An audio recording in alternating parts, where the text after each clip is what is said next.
if companies have gotten hacked and their information is being held ransom out there, depending on what's been stolen, usually it's vital, important information. Like I said, could be financial records, could be contact information. Where's the company located? What's their financial stuff? Welcome, Ron. Thank you so much for taking out time here today. Welcome, everyone. Talking to Enye empowers entrepreneurs and professionals with the resources they require for growth. So to stay ahead of all of our upcoming interviews, hit the subscribe button, ring the bell. And today we have an IT consultant, someone who specializes in IT disaster recovery and business continuity. Ron is a consultant at RK's Disaster Recovery Solution, New York. Today we'll learn all about what business continuity is. We'll learn what disaster recovery is, and we'll learn if it's right for businesses, at what stage it's right for businesses, and what businesses need them, and how he got there. So without further ado, let's welcome Ron. Thank you very much for having me. I appreciate it very much. It's great to be here with you. Thank you so much, Ron, for making our time to be here.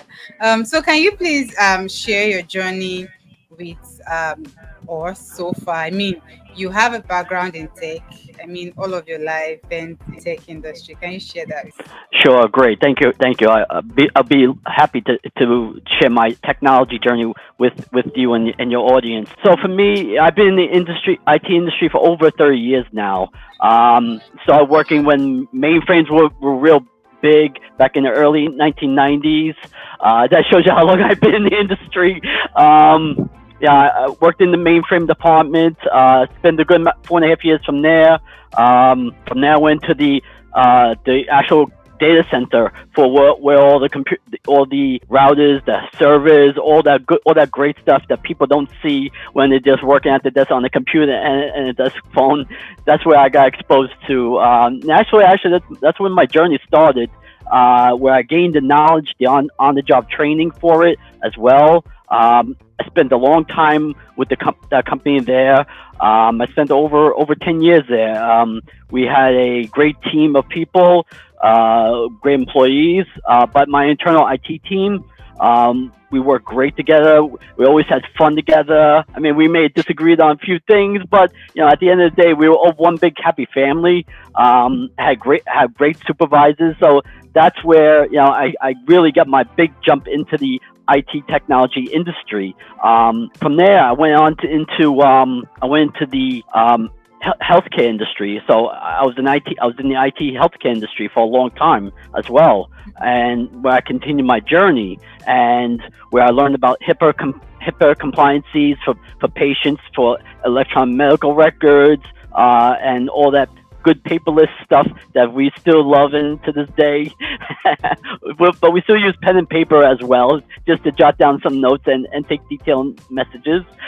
But I worked for a lot of good city hospitals here in New York City, gained the knowledge within the healthcare system, see how it works with the technology and how much improvement it's gotten throughout the years.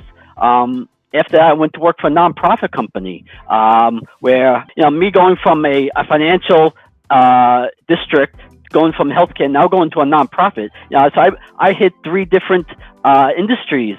So throughout my whole IT career, being in the financial services, I was already there for a long time. But me going from healthcare then to non-profit industry, it was a totally different area for that. And technology, that's when video conferencing was just getting big, just getting started.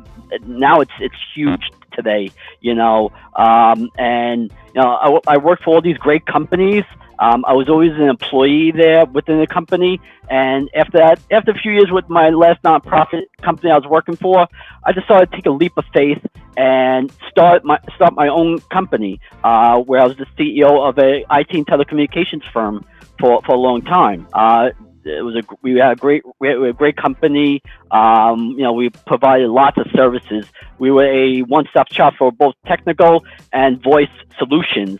So from computer hardware, desk phones, and also internet service, just a lot of great products we were offering as well. But when you focus on one big thing or two big things that you're most passionate about, this is where this comes into play for my new IT venture, which I just recently started of 2023. So I started more of the business continuity and IT disaster recovery.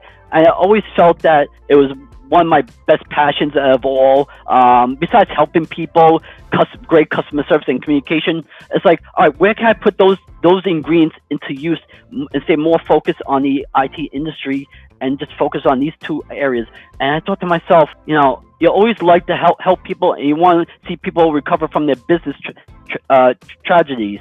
So I always had the business services ideas in business continuity and IT disaster recovery, getting the businesses back on their feet after they incur a natural disaster, whether it's been from a cyber attack to blackout power outages. Yeah, so it's funny that you call cyber attack a natural disaster. Well, it is a natural disaster these days, and just like a flood, hurricane, tornado, or tsunami, those have always been considered natural disasters. In different cities throughout the globe. But cyber attacks have gotten a lot. The last 2 decades have become more of a disaster where businesses carrying business and commercial insurance. Now they have added on a lot of cybersecurity insurance. Where policies are $1 million and up. In different currencies. So, but from here in North America, it's really big, and it's been a big boom for the insurance companies, for commercial insurance, especially for companies that need cybersecurity insurance. Oh, well, thank you so much. So what per se is, what do you mean by business continuity? What do you mean by business for people who may find it difficult to understand that? Sure. So let me explain a little bit simpler, and this way everyone understands, and this way people can know, like, oh, I've heard that term before. I'm just not sure what it means. So basically, basic business continuity is you're doing different tabletop exercises. You have a plan in place, okay? You need that you practice. One perfect example: if you get a ransomware attack, so from a company that says, "Hey, look, I just broke into your company's computer system.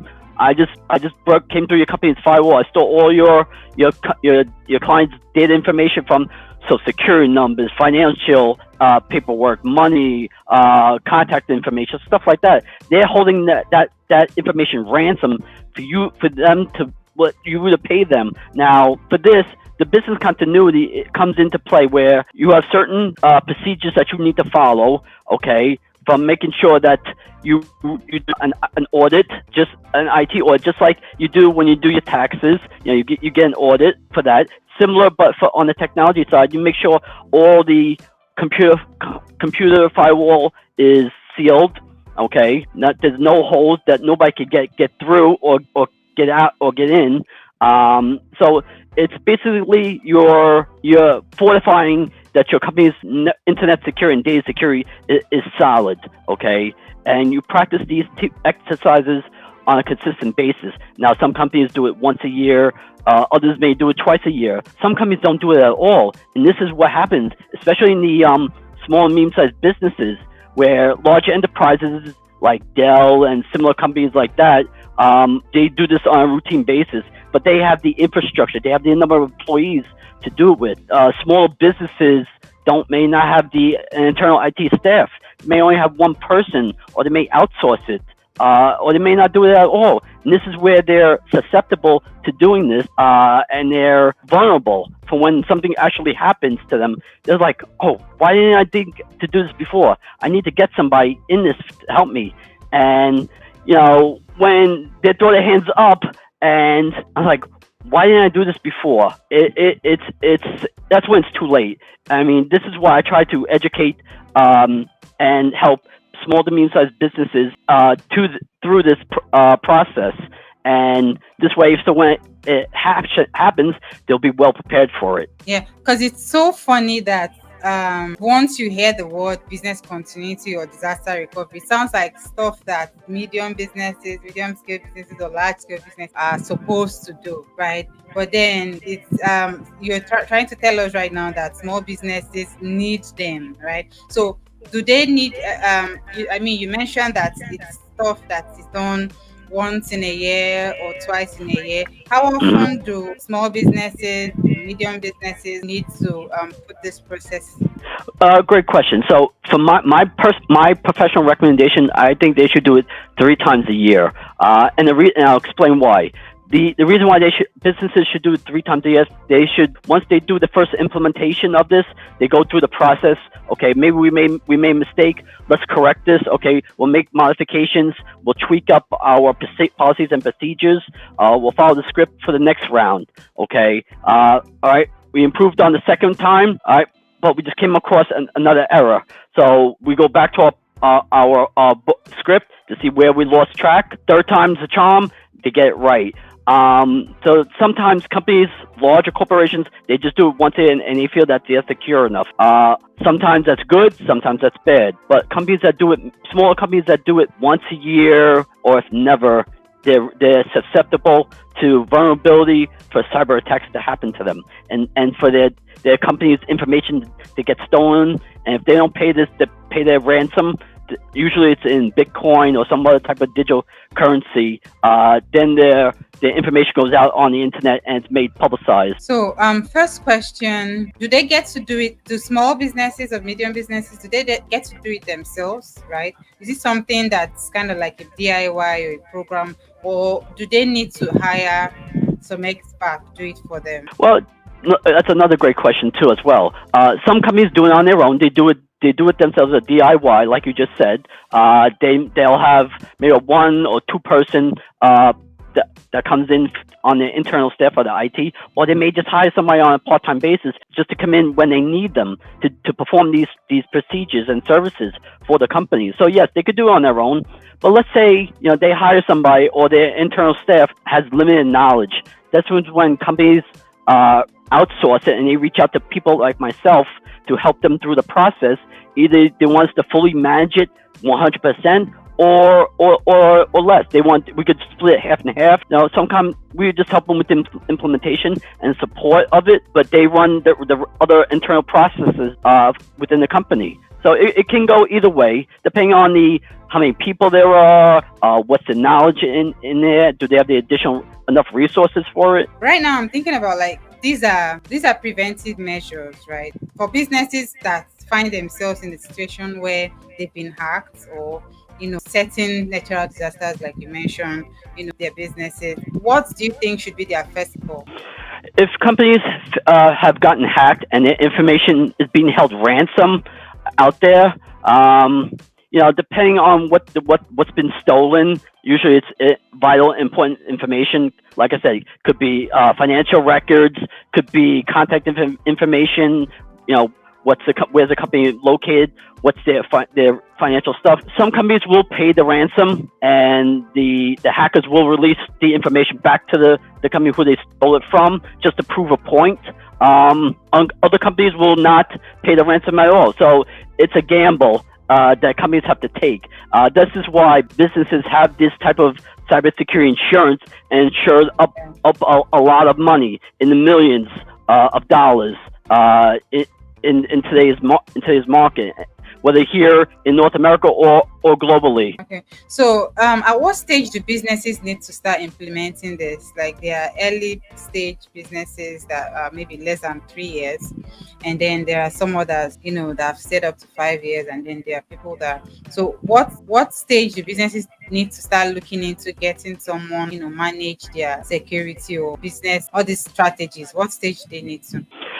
Great question. So I would say, for my recommendation, I would say if a company is just starting out, let's say there's 2 people within the company and they're just starting out, and let's say 6 months into the company, they start hiring people. They start getting busy and more clients. Now they're going to have to start more people. They're going to need more compute PCs, laptops, etc. So they should start doing it right away. in that fact. So I would say at least minimum of 6 months, depending on the size of the company. It may be sooner, it may be later. So each company is different. Again, there's a lot of varieties and types of companies out there where a company may have 10 people to start with, or there may be 2 people to start with, but they should start as soon as possible. That would be my best recommendation for them, and not to wait. Okay. So what do you think right now is the best part of your job? What do you think best part of your job? The best part of my job is I love helping people. I've always helped people throughout my whole IT career, whether it be customer service, doing help desk support. I always like seeing a satisfied customer. And if a customer's having trouble, I will help them out, advise them. All right, listen, I recommend you to do X, or this will solve your problem. Because if you don't do it right now, it's going to linger on. So my passion has always been make sure the customer's happy, because that's the most important thing. You could get as many clients as you want, and the point is to have an open communication and trust factor with them on the first get-go. So as long as you're open, you're good, have great responses, they trust you, you know that you get back to them. That's how I work. That's why when people they either refer me business or I'll pick up a client on my own, they know, look, I'm honest, I'm trustworthy, I got the knowledge behind me, I have my team behind me for the support, whether it be for an implementation or just a one-time project.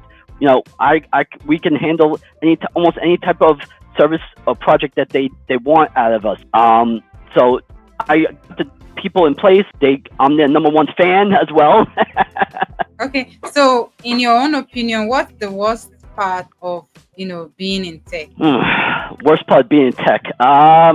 Worst part of being in tech is not being able to solve the problem. And look, technology evolves very fast, especially now with artificial intelligence being one of the top new things going on in trends in the technology industry now. You have all companies like Microsoft, you have Google, all going with the AI, and then you have ChatGPT, which maybe about a year and a half, 2 years ago, that wasn't around. It was in like in development, but now look how quick it evolves, and it's working. The bad thing is some people are not prepared for it. Businesses are not prepared for it. And what I mean by that is that, they're not doing the preventive maintenance on their computer systems for when, they have to change their environment. They may have to upgrade their systems. They may have to fortify their computer firewall to prevent hackers from getting in to take advantage of the AI, artificial intelligence, whatever they may be using it for, whether it be for insurance, banking, legal, whatever it may be. Companies have to adapt. They have to always upgrade their systems and do preventive maintenance. Just like a mechanic, you want to change you want to rotate the tires, you want to change the spark plugs, change the oil. So this is what the preventive maintenance, and it's simple, easy to do. You plan for it. You decide when you're going to do it. Okay, I really like what the advice you just gave right now, but I'm just going to ask this right as a question because I Sure. really want to hear it. So what one advice would you give to small business owners, entrepreneurs who don't or who haven't started incorporating the business continuity strategies and disaster recovery strategies in their business right now? So one of the most important advice, you don't want to become a victim of a ransomware attack. And whether it be ransomware, malware attack, however type of cyber attack it happens, businesses need to have a great internet data security fortified for their company. They need to do routine IT audits, making sure that all their resources have been in place and that everything is working. And just use best practices and common sense.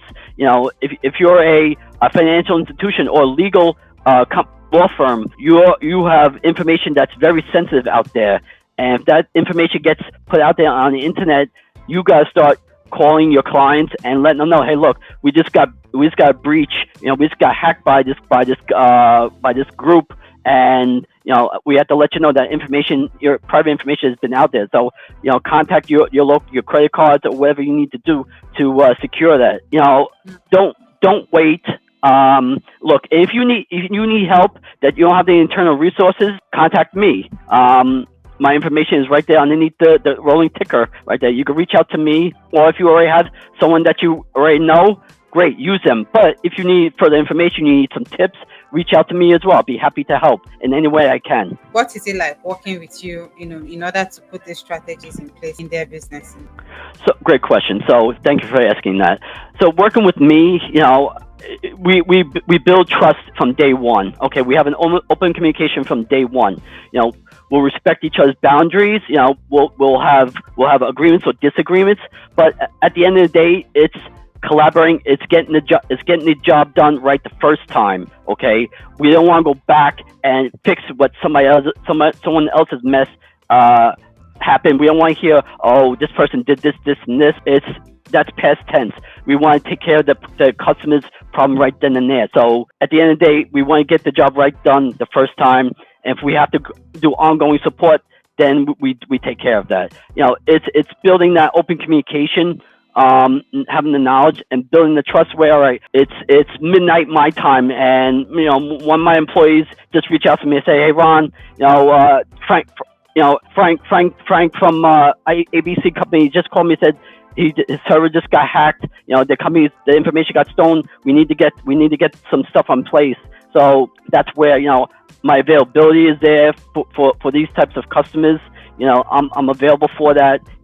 We prepare. We work with all types of companies and individuals for this to help them out. Oh, thank you so much. When companies get hacked, it makes their customers lose trust, and I think prevention is better than cure.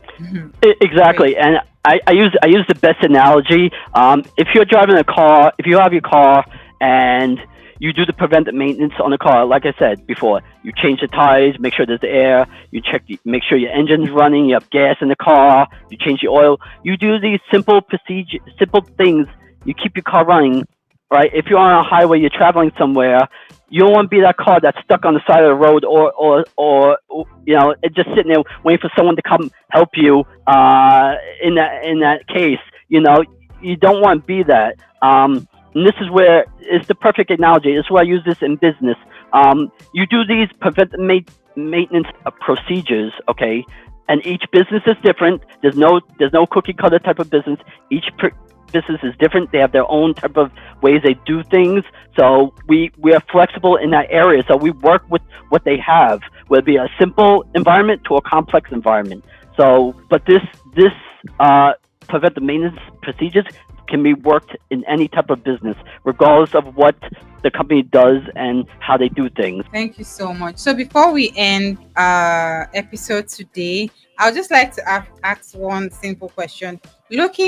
I like to ask my guests. So looking at yourself, looking at who you've become right now, and who you were when you were 20 years old, right? What advice would you give to your 26-year-old self? What would I give myself advice? I'll be. You ask a great question. The best advice I would give to myself is to stay sharp, use your common sense of what you have, how you and always have an open mind. Be flexible, but when it comes to the noggin right here, that's where the common sense comes into play. Do your research, do your studies. You'll find the answer, and if you can't find the answer, you reach out to people who can help you out, whether it be family or friends. Okay. Thank you so much, Ron.